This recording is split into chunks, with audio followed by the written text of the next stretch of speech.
In front of me is Nokia C01 Plus, and today I would like to show you how you can select and delete multiple photos at once.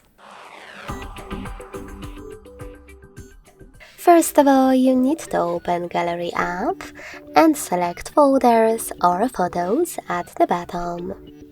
Either way, after locating your photos that you wish to delete, hold the chosen one and tap on those three dots at the top right corner. Then tap on Select All in the pop-up. And to keep some of those photos, tap on the ones that you wish to exclude. To get rid of the rest, use this bin at the top right corner. Lastly, confirm your choice in the pop-up. Thanks so much for watching. If you enjoyed this video, leave a like, comment and subscribe. Bye!